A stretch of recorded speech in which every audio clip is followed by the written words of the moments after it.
Hey guys, today I'm gonna be talking to you guys about the rest of the books that I read in 2023. So last time I talked about, I believe it was 21 books, and I have 14 more that I wanted to talk about because my reading goal for 2023 was to read 35 books, and I finished that goal, so I'm very proud of myself. This year my goal is to read 40, so I really hope I can make that happen because I know last year reading 35 books was definitely doable, but I literally hit it like exactly on the mark. I think this time I have to manage my time a little bit better. Where we left off, the next book that I read after Leave the World Behind was The Spanish Love Deception by Elena Armas. This is an extremely popular romance novel. Like, so many people love this book so much, and the characters a lot. I rated it 3 out of 5 stars. A lot of people rated this like 5 or 4. Like, people really enjoyed this book. To me, honestly, maybe it was the hype, I'm not sure, but to me it was a very average romance. I think people just loved Aaron Blackford a lot in this book. Maybe that's why it was such a highly rated book, but I thought they were both really sweet characters. I was invested, but I wasn't like swooning. But like, I'm also just not really a romantic in terms of romance, and in terms of love I'm more of a romantic in like just life, about life, and it takes kind of a lot for me to really be invested in a romance. I'm more into like, feel more emotionally hit with romances with stories like One Day or Normal People, like those kind of stories, and I don't really know what that says about me, but like more of those realistic love stories. For some reason I just get more hit by those than these kinds of very, it's like extremely hard to believe type of romance. But I will say, this is really, these kinds of books I will never stop reading because they're so good for escapism. That's where stories like One Day or Normal People don't really hit the mark for me. They don't feel like I've been taken out of life a little bit and like kind of walking on cloud 9 type of feeling. These kinds of books really make me feel like that. This is about Catalina, who needs a date to her sister's wedding, and she's been telling people like her family members that she has this like super American boyfriend, and she's like made him up and they believed her. And so now she actually has to find someone to fill that role because she can't go empty-handed to that wedding. She has this colleague named Aaron Blackford, who they are kind of like enemies at work. So it's a very enemies, your typical enemies to lovers, forced proximity love story. And they make a deal that they should like fake date each other for the wedding, so they fly to Spain together, and their things turn into something else, and the romance kind of takes the fake romance kind of takes a turn, I should say. It's a really fun love story, and that's really all I have to say about this. They're both charming characters and it's fun to read. The next book is a little bit more serious, but I loved it. It is Kite Runner by, the American way is Khaled Hosseini, but I'm pretty sure the Middle Eastern way to, or the Afghani way to pronounce this is completely different, especially the first part, the first name. I believe it's Khaled, the Afghani pronunciation, but I read A Thousand Splendid Suns by him in high school. We were like basically forced to read it for like class, and that was like one of the few books that I actually liked, because other than that they would force us to read like Shakespeare and these classic novels, which I really don't mind, but the way that my English teachers would like force us to analyze each and every detail was honestly so agonizing. Like, it made me not like classics. I don't mind analyzing books, but when they force us to do it and analyze every little thing, it gets really annoying. It's basically a story about 2 boys. They kind of grow up together. One is a son of like this rich person in Afghanistan, and then the other is the son of the worker that works for that rich person, his son. So one boy is comes from a very rich family, while the other works for that family.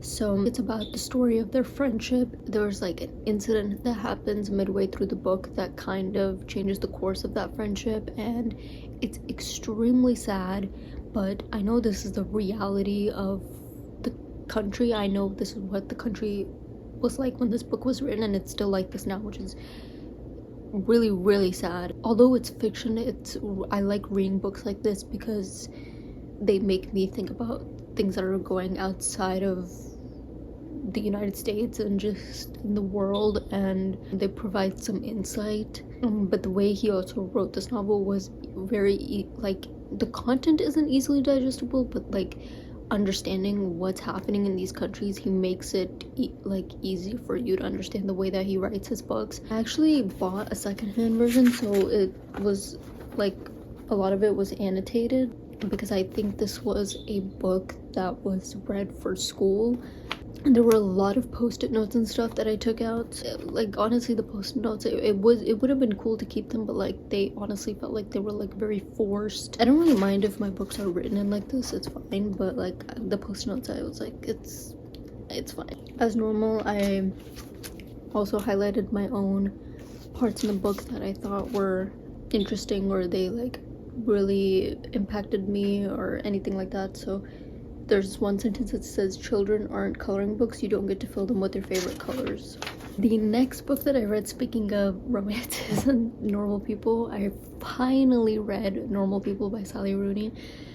I don't know why it took me so long to read this book because I have so many friends who love this book. I have watched the Hulu series twice, once before I read this book, and then once after I read this book. And I don't really rewatch shows because like it's a lot to get through, whether it's just 3 seasons or 6 seasons. I don't rewatch shows really, but except like Friends or something, these kind of like drama shows I don't really rewatch. But I rewatched Normal People and it was amazing as always after reading this book. But yeah, if the book and like, this is one of the very rare circumstances where the book and the show is actually, they're very similar to each other, but obviously there's like little tiny moments from the books that are so detailed that you can't really get in the movie, or like reading them just feels different maybe. Yeah, if you didn't know, this is the story about Marianne and Connell. It's kind of like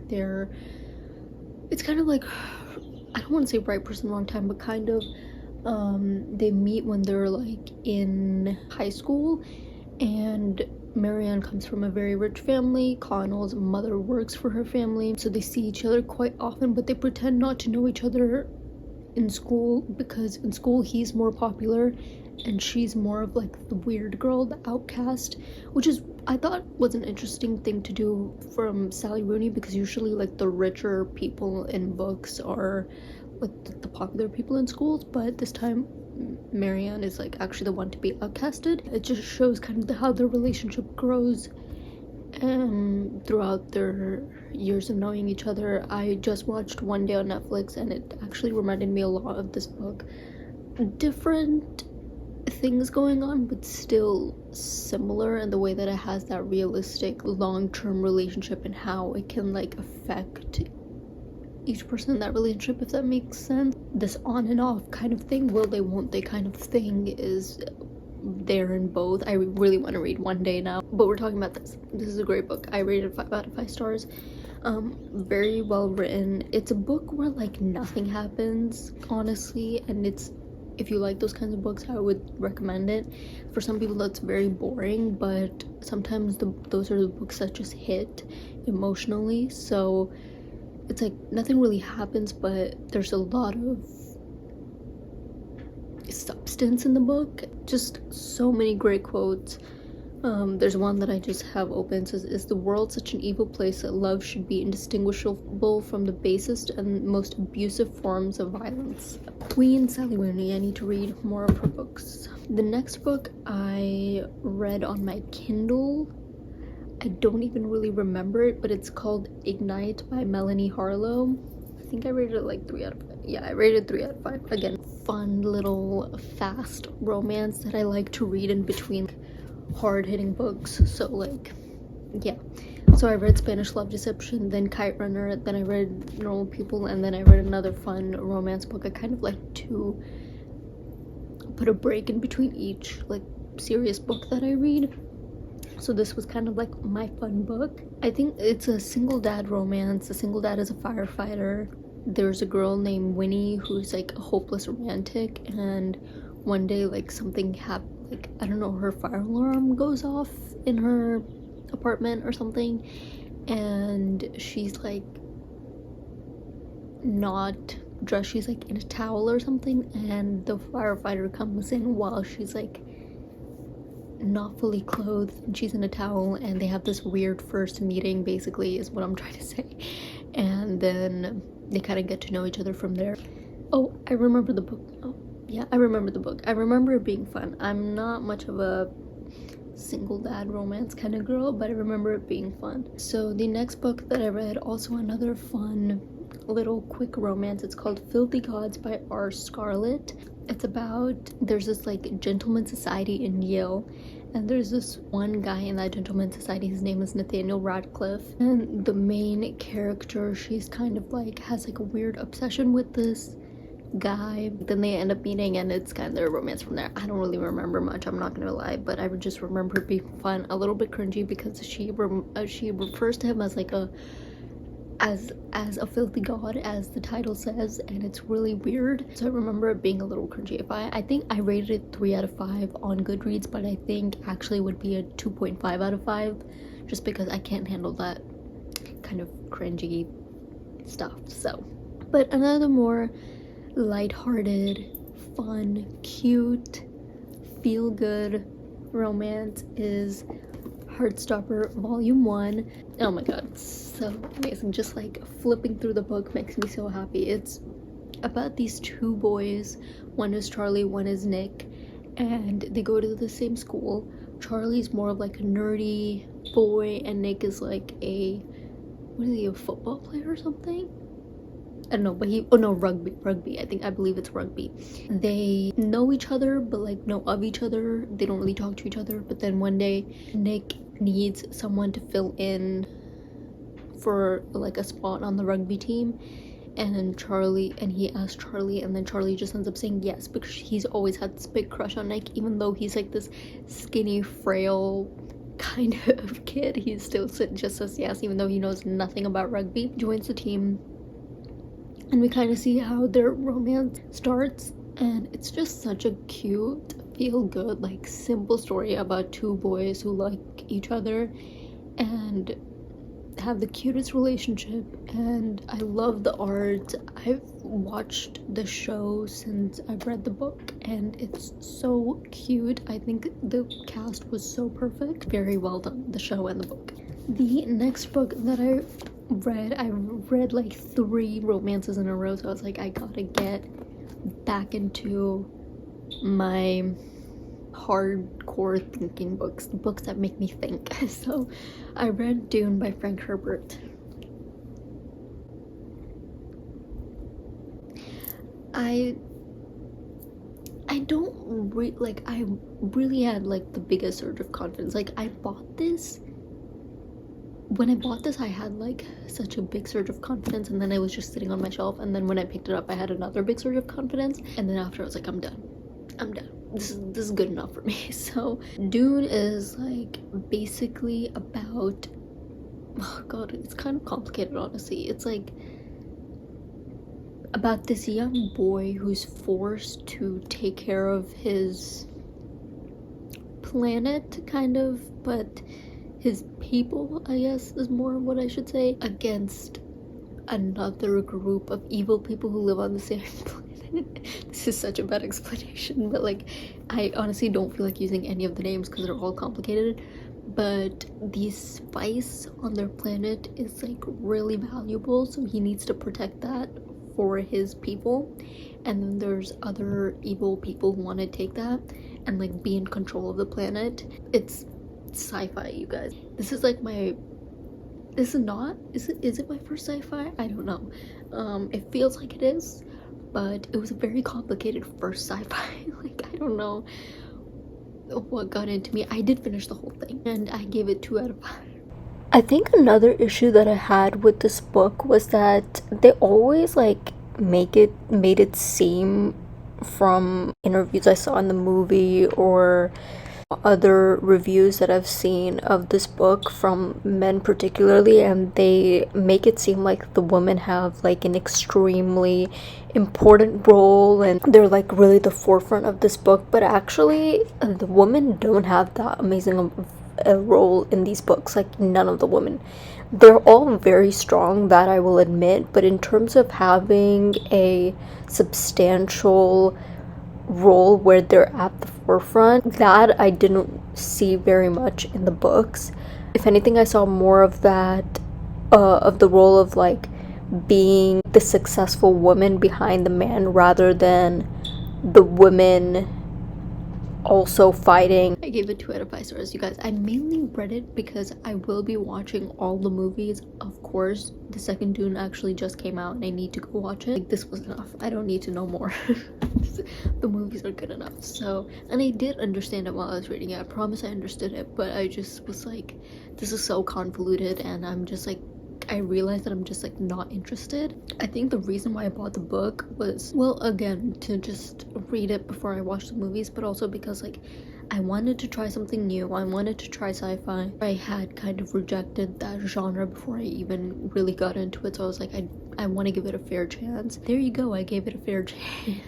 I just wanted to see if like I could test my brain to understand this new world, because I've done fantasy, I've done dystopian. I wanted to see if I could understand this like kind of more sci-fi complicated world, I guess. It's actually not that complicated, and I understood it, but like I don't have a desire to understand it more than I already know, more than I already have that understanding. So the next book that I read was Bad Feminist by Roxane Gay. This is a series of essays about feminism, basically. I rated this 3 out of 5 stars because there were just some essays in here that I was like, why is this in here? And there were others that were really well done, and then some points I did not agree with, while other points I did. You know, it was a good read and I'll keep it, but I think there's definitely better books about feminism out there than this. Okay, the next book that I read was Blindside by Kandi Steiner. I read this on my Kindle. Another just silly little romance that I read about this college football player who, his name is Clay Johnson. He's like the most popular football player on that team, very good looking, very good player, blah blah blah blah blah. There's a PR coordinator and he asks her to fake date him because he has just broken up with his like high school sweetheart that he thought like loved him, and they loved each other and all this, they were gonna get married, whatever. And then for PR reasons they get together and they start fake dating in a way that benefits them both, but then of course that fake dating relationship turns into something else, and there you go. Not cringy, pretty fun book to read, so I would say it's a pretty clean 3 out of 5 stars. The next book that I read was Pretty Girls by Karin Slaughter. Oh my gosh, was this a book? I was so scared to read this book because a lot of people were like, I was so disturbed by what happened in this book. I've honestly already kind of forgotten, but I do remember while reading it I was pretty oh nope, I remember now. I remember. It's an extremely disturbing book. Extremely. So big trigger warnings for sexual assault and gore. This is a sister story. 20 years ago, Claire's sister went missing. Her name is Julia, and then it was a mystery that was never solved properly. Present day, another girl has gone missing. Kind of has similar, there are connections between the two disappearances is basically what I'm trying to say. So now Claire is like, I want to figure out like what happened to this girl now. She kind of hopes that she will also find out how her sister had disappeared and if there's a connection between the two people. It's very thrilling, very chilling. I gave it 4 out of 5 stars, but very disturbing, so proceed with caution. The next book that I read was a graphic novel called Saga. This is volume 1. This is also sci-fi, but it's a sci-fi that I was actually interested in. This is basically about 2 people. They're like aliens. They come from 2 different groups. I don't know what I'm trying to say, but I hope you understand. And they're not really supposed to like each other because one of the people, like, they betrayed the other people, whatever. So they're not really supposed to like each other, but they end up falling in love with each other. They end up having a baby, but then the people find out, like, each of their people find out that they have escaped together with their baby, and they're trying to catch them because they don't want these two to be together. So it's basically like, how far will you go to save your family? And it was very funny, so much comedy, but I loved it. But it was fun to read. It was like adventurous. I would recommend. Okay, the next book that I read was Neon Gods by Katee Roberts. I read this on my Kindle. This genre of books, I will say it's not for me. I gave it, I don't know why I gave, okay, this is another book that on Goodreads I gave 3 out of 5, but personally I would give it like a 2.5 out of 5. It's a dark romance, but it's like a little too dark for me. It's a Hades and Persephone retelling. Olympus is where they live. Olympus is not a character. Okay, Hades and Persephone retelling. So basically, Persephone is being forced to marry Zeus, who's this like older man. He doesn't respect women. He's awful to them. He's had like so many marriages, and her mom kind of forces her to go and marry him. And she's like, hell no, I'm not gonna marry this horrible man. So she escapes and she goes to a kind of part of Olympus that's kind of banned and no one really goes there, and it's where Hades lives, but no one really knows that Hades exists. So she goes there and she's like, oh, Hades actually exists, and then she like ends up staying with him because she's like, I need to escape, you know, my soon-to-be husband somehow, Zeus. And so they kind of make a deal because Hades and Zeus hate each other. It kind of works out for Hades as well, so then they start this like relationship. Cute, but just too much for me. Too much. Yeah, will not be. I think it's a series. I'm comfortable stopping it right there. So the next book that I read was Heartstopper Volume 2. Again, this is just a continuation of Nick and Charlie's story where they left off in the first book, which I obviously can't say. So yeah, okay, very cute, loved it, stunning. This book, this Heartstopper series I don't think it'll ever fail to make me feel good and happy and fuzzy and warm on the inside. The last book that I read of 2023, I listened to an audio, and it was The Guest List by Lucy Foley. This is a thriller. It is about a wedding that happens on an island far away. There's no like cell phone services, and like it's supposed to be like a remote location. It's like a wedding of like 2 famous people. I'm pretty sure they're like celebrities. One person ends up going missing, so they have to figure out like who on this island killed that one person. So obviously someone on the island did it, so they have to figure out who. Fun, but it's very highly like, it's so popular that I expected more from it. I just remember like not being that invested. I gave it 2 out of 5 stars. So yeah, I'm sorry if I'm looking down here, but my Goodreads account is right here. So those are the rest of the books that I read for 2023. And this is kind of random. I totally forgot that I wanted to do this, but I would really like to talk about some movies and shows that I watched that I just want to shed some light on, because I think they're just as important as books.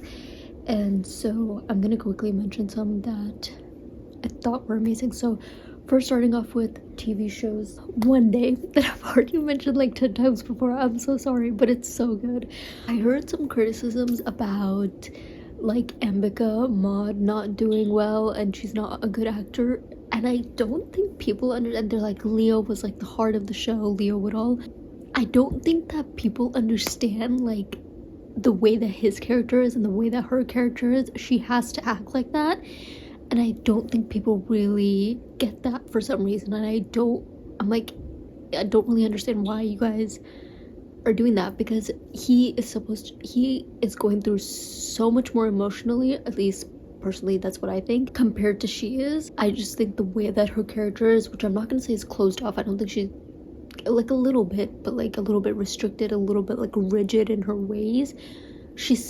I think her acting was so like point on perfect, while as him, he's more like, yeah, he has like some issues with relationships, but he's more like emotional with his relationships compared to Emma, so which is Ambika's character in the show, Emma and Dex and Emma. So yeah, I did not see the end coming. Listen, I did not read the book before I watched the show, so I had no idea what the show was about. One. Number two, like, I knew there was some romance in it, and number two, I didn't know like what like the relationship was. I didn't know what like the status of the relationship was, if they were just friends, if they were more than friends, whatever. So I was shocked. Just like the whole second half of the show, I was so shocked. Surprisingly, I did not cry. I think it's because, well, we won't get into why I didn't cry. But then like watching clips after I finished the whole show like made me very emotional.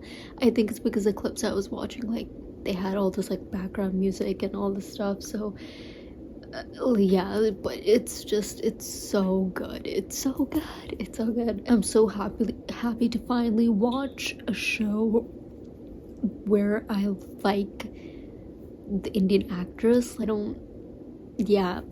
Past shows like Bridgerton or Never Have I Ever, I've never really like felt a connection towards the actress.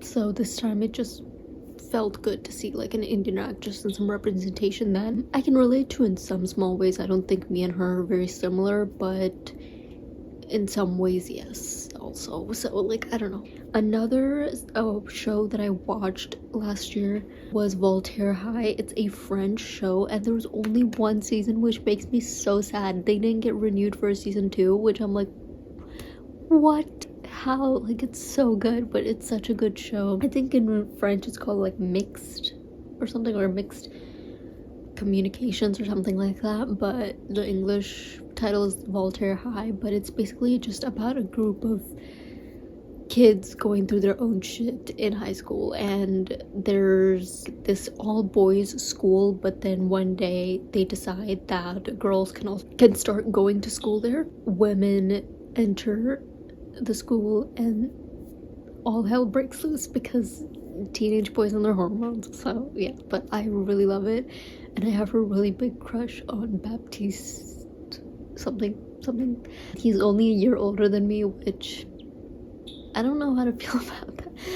And I think he like saw my Instagram stories once, so that's cool. And I also watched Poacher, which is a Malayalam TV show, so if you're into foreign language shows then go for it. But it's a great show about this poaching case that happened in Kerala like a while ago. I don't remember when. It might have been like 2015 or something, or 2017, where poachers basically were murdering elephants to take the tusks out, and because their elephant tusks are made out of, or not made out of, but they're ivory material, they would kill a bunch of elephants, like hundreds of elephants, and take the tusks out and like make statues or what are idols out of them and sell them for loads of money.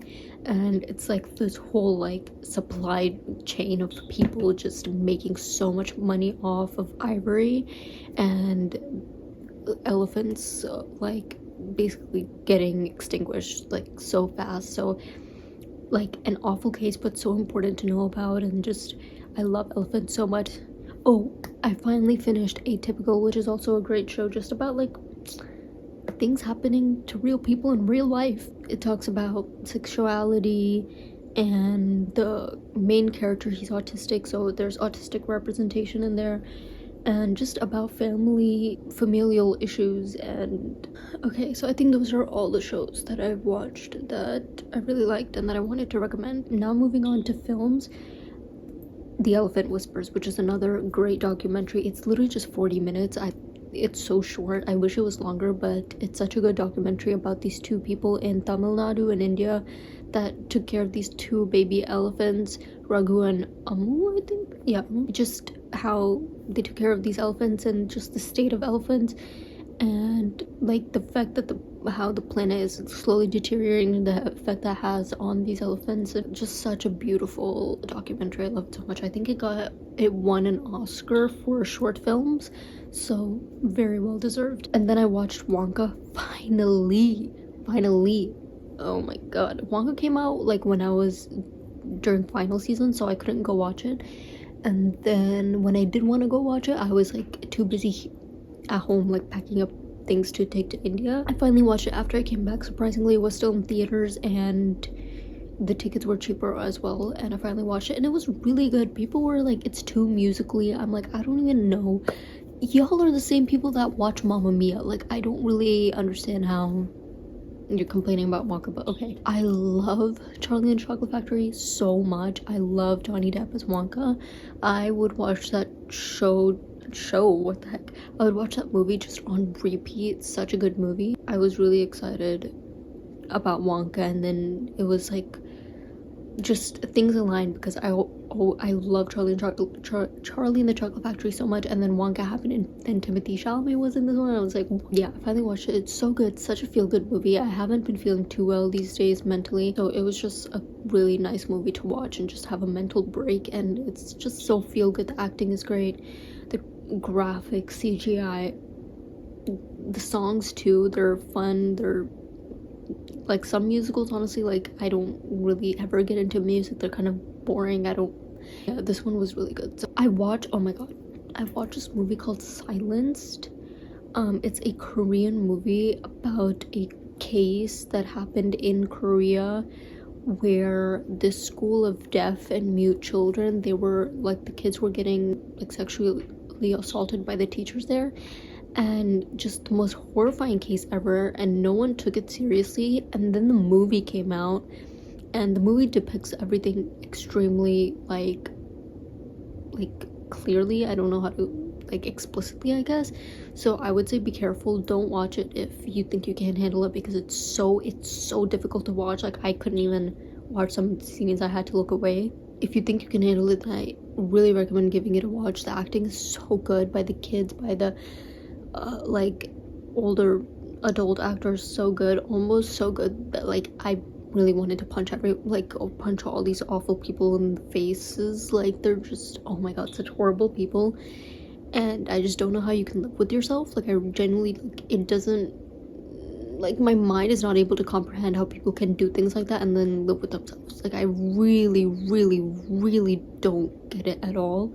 Like, I really need like a psychologist to come and explain it to me, because I can't make myself explain it. I just can't. Like, I can find reasons as to why, but like it still doesn't make sense to me. So yeah, but the movie came out basically, and then they took the case more seriously, and people finally got convicted and stuff. But the sentences were so, like, they were not harsh at all. It was like such horrible sentencing. Like, these people, even though they got convicted, they could still go out after they left jail after like 6 months to go out and become teachers again, and the cycle just continues. So I really don't get it. Like, the movie did a lot, but at the same time, like, something is wrong with the legal system there. I mean, something is wrong with the legal systems everywhere. So that's a really great movie, and the same actors also in Train to Busan, which I recently watched, and I did not know that it was a zombie movie. Well, you can imagine my shock when I realized what was going on. I was like, "What?" Such a great movie regardless. It's more than just about the zombies, obviously. The focus is this father-daughter relationship. It's just a beautiful story about this father and this daughter who start off having like a rough relationship kind of, but then as the story goes on, because of the circumstances that are in the movie, they have to, you know, stick together. And then the last 3 things are actually all shows that I forgot to mention, so let's go back to shows for a sec. I forgot to mention Under the Banner of Heaven, which is on Hulu. It has Andrew Garfield in it and Daisy Edgar-Jones. So good. It's so good. I haven't heard anyone talk about the show. I know that like when it first came out, I saw a lot of commercials about it, like, you know, the little trailers they play on YouTube as commercials before like the actual video starts. So I saw the trailer a few times, and I was really intrigued, and it had been on, like, you know, you can put things on your list on Netflix and Hulu and like all these streaming shows, so it was on my like to watch list. And so I finally watched it last year, and it's so good. It's about this case that happened in Utah where this mother, or like this woman, she was murdered by, suspected to be her family because of religious beliefs. They're Mormon. I'm really scared of Mormons. I'm so sorry. I know, like, I probably shouldn't talk about religion because I know it's really controversial, but like, I don't care. I'm not gonna say anything bad about the religion because you can believe whatever you want to believe in, but I'm really scared of Mormons. I'm not even gonna lie. The whole thing with like Naz on TikTok, like that TikToker too, was just like so creepy, and like them like making all this content to like make it like look all good, like make being a housewife look like such a dream, and like they don't really show like all the hard work behind it, like on TikTok with all this like promotion material, and they try to like recruit like, or like brainwash young girls into thinking this is like their only future is to like be a wife, a loyal wife, and like do all these things at home for their husbands and their 10 children. Like, it's too much. So I probably will never step foot into Utah ever, like maybe for like a national park, but it'll be for like max 2 days, and I'm out of there. I'm gone. I'm out. It's a true story too, by the way, based on true events. So yeah, just acting was great though, really good. I think it's a very underrated show. I never hear people talk about it. The next show is Heartstopper. I already mentioned the books and the show before, but it's a great show along with the books. I think they're very similar. The casting is like so spot on. I was like, what the heck? It literally looked like they like took the characters off the page and like put them, like literally stuck them in the show. Very good, heartwarming, feel good, simple, positive show. Third and last one, which I know that people will be like, oh yeah, of course, is The Bear. It's a good show. I like the acting and everything, and it's good. If you're curious about the restaurant industry, I think it's great to watch. I've only worked in 2 restaurants my whole life, and I'm only 22. But in the second restaurant, I actually did have a chef that I had to like report to, and like I had to, like, he would watch, like I actually had to do kitchen work and stuff, and along with like front of the house stuff, I also had to do like cutting vegetables and preparing and cooking and all that, which was kind of crazy. I should have gotten paid way more than I actually did, but I actually had a chef to report to, and he would like watch the way I cut vegetables and like teach me techniques and stuff. He was honestly really scary. It's kind of true, they do go around like kind of, they are, I mean, I don't know if every chef is like this, but the one that I had and the one that's in the show, they were cranky. So that's all I have to say about that. And I think that's the last of it. Those are all the movies and shows that I can remember right now that left a good impression on me, or like are worthy of a watch, and they hit deeply. Oh, and last year I finally watched Inside Out. I'm sorry. Last one. I finally watched Inside Out. I know it came out a long time ago, but I never got a chance to watch it, and I finally watched it, and it was so good, so cute. And I believe the second one is coming out, so that's cool. Sometimes I always get scared when like number 2 movies come out, because like I'm like, I feel like they're just gonna make it like more than it needs to happen, kind of like the Toy Story movies and Shrek. Like, just leave it where it was, just leave it there. But you know, it's Disney or Pixar, whatever, so they're gonna do that. Yeah, that's everything. Okay, now I'm done with this video, and I'll talk to you guys in my next video.